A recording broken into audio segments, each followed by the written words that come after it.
Hi,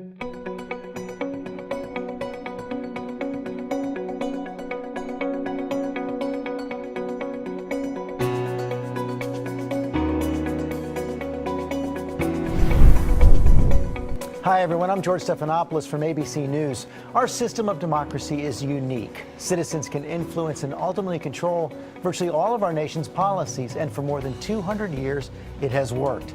Coupled with our free enterprise economy, Americans enjoy a high standard of living.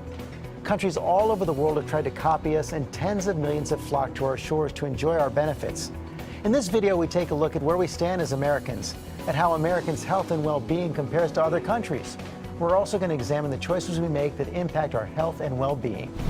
To better understand all this, we'll look at some of the health-related subjects considered by our nation's policymakers. First, we'll look at the percentage of Americans who live to the age of 5 as compared to those in other nations, our access to emergency medical care, and our position in the world in terms of medical research and innovation. We'll also look at the choices that influence our health and well-being, such as drugs, including alcohol and tobacco, cancer, obesity, sexually transmitted diseases, auto crashes, and education and income level. Now you will hear from the person who is helping make this video possible in your area.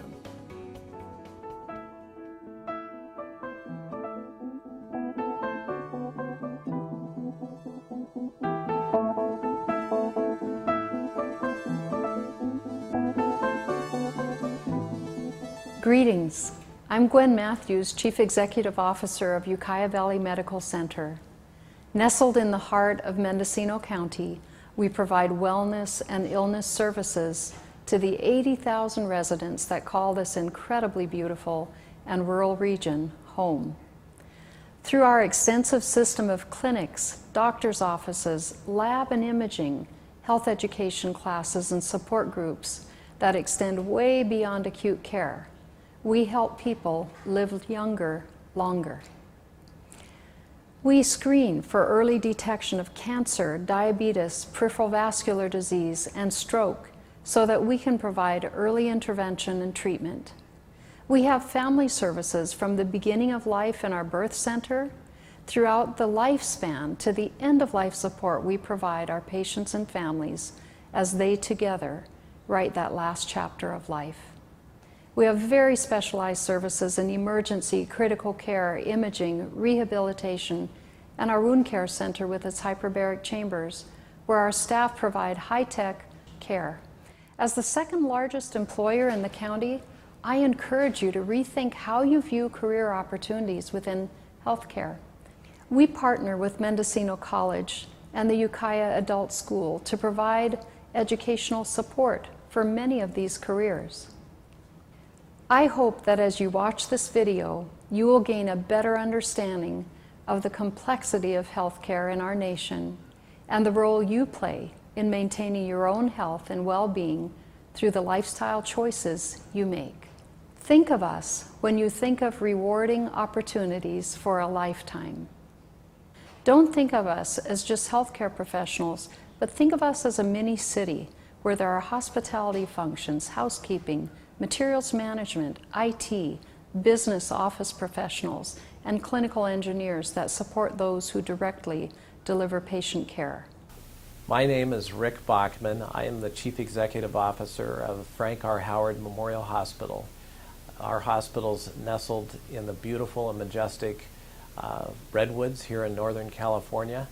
And our motto is neighbors helping neighbors. It's something that we take very seriously here. As a critical access hospital, we offer programs that help improve the quality of healthcare for our community members. And just recently, we were the recipient of a wonderful award called the Path to Excellence Award. This is a national award for patient experience. Patients come from all over Northern California and even Oregon to our orthopedic joint center here at Howard Memorial Hospital. And it's, I think, pretty amazing that people come to this small little hospital in this little town for this joint replacement program, and it's because it's such an amazing program. We have a lot of the things that you would expect to find in a hospital. We have an emergency department, we have imaging and lab. We also have some very special programs like diabetes education and smoking cessation. And also we have an incredible chef here that is actually nationally recognized, creates incredible food for our patients and for our staff. And a lot of the ingredients that he uses, the vegetables and the fruits, come from our own garden and our own orchards that are right near the hospital and in fact next to our new hospital. Speaking of new hospital, the hospital that we're currently using is 85 years old, and we're building a brand new hospital that's going to open in early 2015. And this new hospital is state-of-the-art and going to serve our community for at least another 85 years. As a large employer in Mendocino County, we encourage you to pursue a career in healthcare. We partner with Mendocino College to provide educational support for community members just like you. I hope as you watch this video, you will not only gain a better understanding of how complex the healthcare industry is, but you also come to realize that healthcare is delivered at a local level. And what we experience here is wonderful. To see the smiles and see the changed lives in our community members is very, very rewarding. You live in the United States, but you could just as easily live in another country like Chile, Niger, or China. How would your health and well-being be different if you lived in another country? To better understand this, consider the issue of the likelihood of living to the age of 5. Only about 1 out of 100 Americans will not survive until their 5th birthday. In Haiti, in the Americas, 7 won't survive, and in Sierra Leone, in Africa, 19 out of 100 kids won't live to the age of 5. Just living in a country like the United States significantly increases your chances of living beyond the age of 5. Now let's look at America's emergency medical care. Imagine your friend or family member was injured in an accident. What would happen next? If that person lives in America, he or she will most likely be receiving medical care within a hospital within 45 minutes. That's because nearly 94% of accident victims in America, regardless of their economic situation, are in a clean, well-equipped emergency facility within 45 minutes. Most people around the world are not that fortunate. 85% of the world's population do not live in a high-income country like the United States, and therefore they do not enjoy the same access to emergency medical care that we enjoy. Even in Mumbai, the wealthiest city in the middle-income country of India, only 1 out of 10 accident victims receives transport by ambulance, and nearly 1/3 of all accident victims die due to delays in transportation to medical facilities. Now, let's hear from an expert on where America stands in terms of medical research and innovation. I'm Dr. Francis Collins. I'm the director of the National Institutes of Health, NIH, in the United States. I'm a physician, a scientist. I had the privilege of leading the Human Genome Project, and I'm here to talk to you about medical innovation, and particularly the way in which America has played a leading role in that enterprise over many decades. Right now, innovation in medicine is at a fevered pitch. We have the human genome to help us understand how life works and how sometimes disease occurs. And there is a great deal of energy and excitement about innovations around those discoveries to lead us to new ideas about how to prevent, treat, and cure disease. America, the United States, has been in a very remarkable role for several decades because of the investment the taxpayers make through the Congress in supporting medical research. So the NIH, which I lead, is the largest supporter of biomedical research in the world. And the consequences of the work are pretty amazing. If you just want to count up, for instance, publications, more than 1/3 of the publications about medical research right now in the world come from the United States. The development of new medicines, about 1/3 of those come from work done in the US. We could count Nobel Prizes, I suppose. That's a pretty good indicator of where success has happened. 84% of Nobel Prizes are given to groups or individuals that include at least one American. The NIH has supported individuals who won the Nobel Prize now 138 times. But of course, it's also really important for people to take all the right steps themselves to focus on staying well. And it's interesting and somewhat disturbing to notice that 40% of illness in the United States actually comes about because of unhealthy practices that we each choose or don't choose.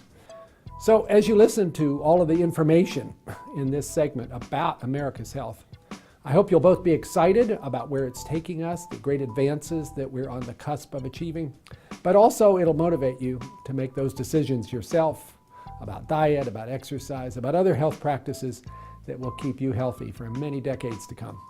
That's our collective goal. As Dr. Collins said, the United States is a world leader in terms of medical innovation and research. This is in part due to the commitment our democratic government makes to this subject area. With that, and our access to top-of-the-line emergency medical care, Americans live the longest, right? Wrong. America actually ranks 51st in the world in terms of life expectancy. The average American lives to 78 years old. In Japan, life expectancy is 84. Although America is one of the wealthiest nations in the world, we are far from the healthiest. Americans live shorter lives and experience more injuries and illness than people in many other comparable high-income countries. America actually ranks last on all these health and wellness measures compared to the 16 other high-income countries. What do many of these statistics have in common? They're a result of negative choices Americans make. That means it's more likely we won't live as long as we could. Living in America gives us a far better healthy starting point than most other people in the world. But compared to the other highest income countries, we don't fare so well. Many of the personal choices we make keep some of us from living long, healthy lives. It's a little like being surrounded by the world's most modern exercise and athletic training equipment. That alone does not make us strong, well-conditioned athletes. We have to use the equipment and exercise on a regular basis. So let's look at 6 topics related to health and well-being. See where we stand as Americans compared to the rest of the world, and examine some of the ways that our personal decisions impact our health on these matters. First, alcohol, drugs, and tobacco. According to a survey, about 27% of American teens drank alcohol during the previous month. The European countries averaged twice the U.S. rate. 24% of Americans over 12 had binged on alcohol in the previous 30 days. That's 5 or more drinks in a 2-hour period. Why is that important? Because binge drinking is especially harmful to the part of the brain which plays a critical role in learning and memory. And alcohol abuse has other unintended side effects: car crashes, unwanted pregnancies. Even one underage drinking or disorderly conduct charge can make it harder to get a job, a car, or a scholarship. And of course, the same negative consequences can happen when you use illegal drugs. Americans use twice as much marijuana as almost every European country.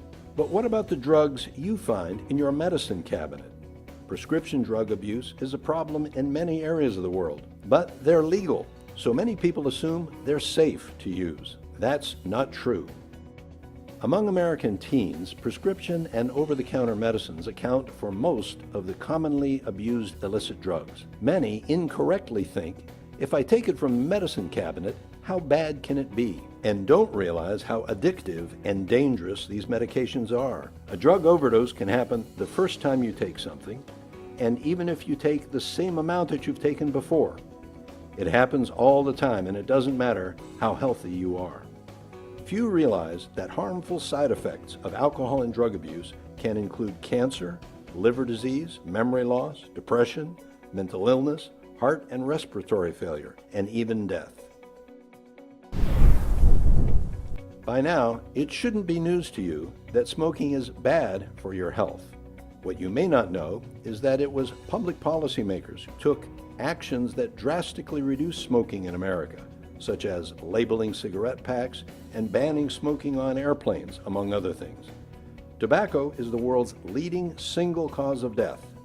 Cigarette smoking alone is directly responsible for approximately 30% of all cancer deaths in the United States each year. But cigarettes are not the only tobacco products that can negatively impact one's health. 19% of American 12th graders had smoked with a hookah in the past year. Among college students, hookah use is even greater, with 40% having used a hookah. Many don't realize that hookah smoking puts you at risk for the same types of diseases caused by cigarette smoking.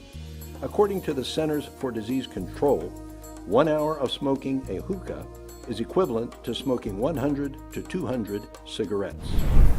So how do Americans compare with respect to cancer? Cancer is the second leading killer of Americans, yet, according to the Centers for Disease Control, at least 1/3 of all cancers can be avoided through prevention and another third through early detection and treatment. Melanoma, a form of skin cancer, is the second most common form of cancer in young adults, ages 15 to 29. A person's risk of the potentially fatal melanoma doubles if he or she has had 5 sunburns at any age. As well, first exposure to tanning beds in youth increases one's melanoma risk by 75%. You can significantly reduce your chances of having cancer by avoiding tobacco, limiting alcohol use, avoiding excessive exposure to ultraviolet rays, eating a diet rich in fruits and vegetables, maintaining a healthy weight, and being physically active, which means trying to exercise 30 minutes a day. As well, having age-appropriate screenings can help prevent cancer, as can certain vaccines.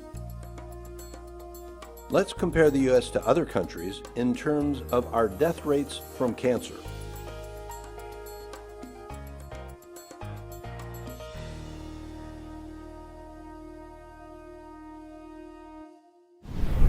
Technology has improved our lives in many ways, but it can have a negative impact on our weight and fitness.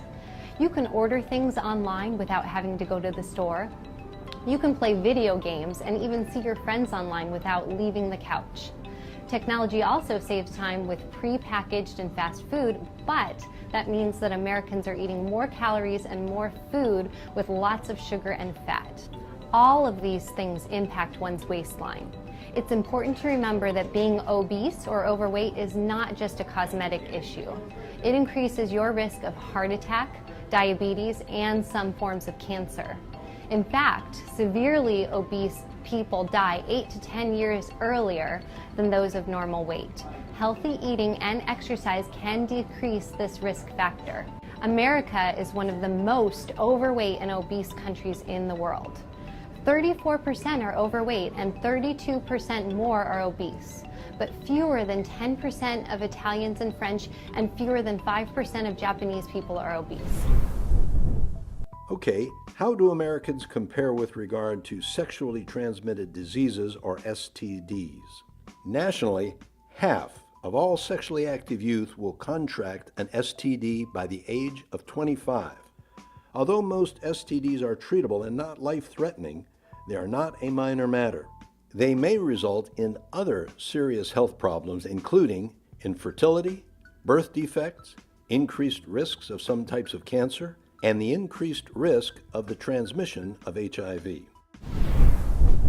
AIDS continues to kill millions around the world, and many right here in the United States. The U.S. has the highest incidence of AIDS among other high-income countries. Let's see how our HIV infection rates compare with other countries.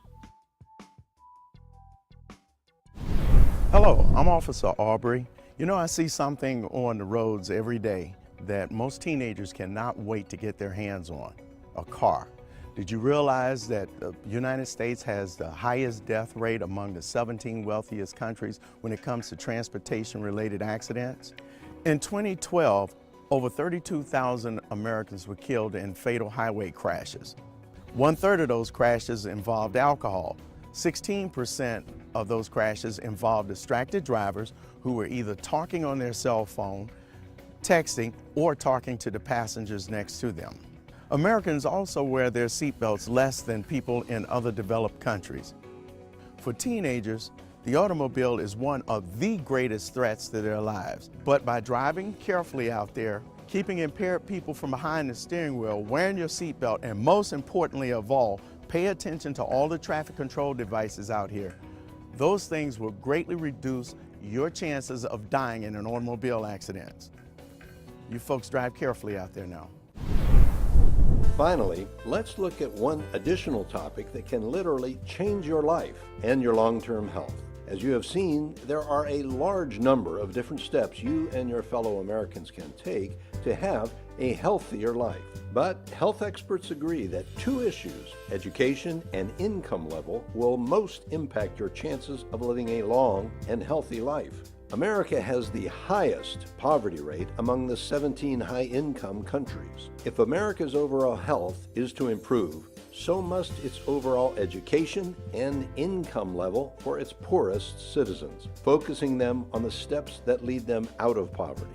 Did you know that the life expectancy of a 25-year-old American who dropped out of school is 9 years shorter than one with a college degree, and that a college graduate on average earns $1 million more over a lifetime than someone with just a high school diploma? A very important new discovery by the Brookings Institution found that even modest education is a path out of poverty and into improved health. It determined that young people can virtually assure that they and their families will avoid poverty if they follow 3 elementary rules of success. 1, complete at least a high school education. 2, work full-time. 3, wait until the age of 21 and get married before having a baby.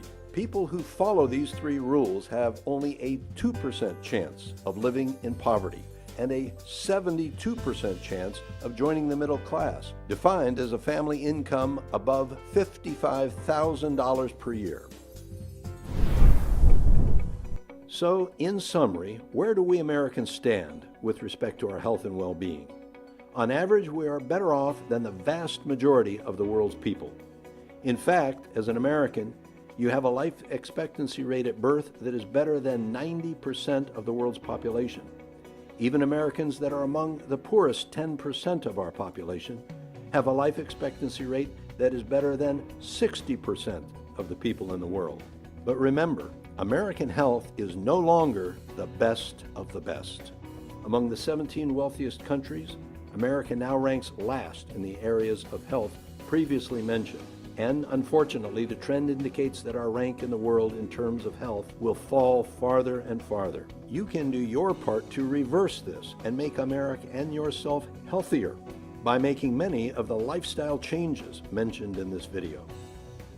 You will now hear from the person who is constitutionally elected by the people from your part of the state to represent your interests regarding health and other important issues in our nation's government in Washington, D.C.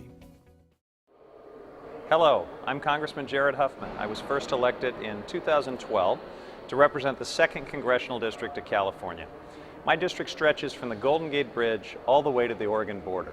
I was chosen by the voters in this area to represent you in Congress and to work together with Republicans and Democrats alike to find common sense solutions to the problems facing America. So the various subjects that you've been learning about in this video give you an example of the kinds of detailed information I deal with as your member of Congress in Washington, D.C. My job is to study such matters and to try to make sure that any actions our national government may take will be for the best of the lives of the people in the area that I represent and the people in the rest of our great nation. So where do you stand as an American? Each one of us is provided with a whole lot more than most others in the world. Our standard of living here makes us among the lucky ones, and with the right choices, we can enhance our health.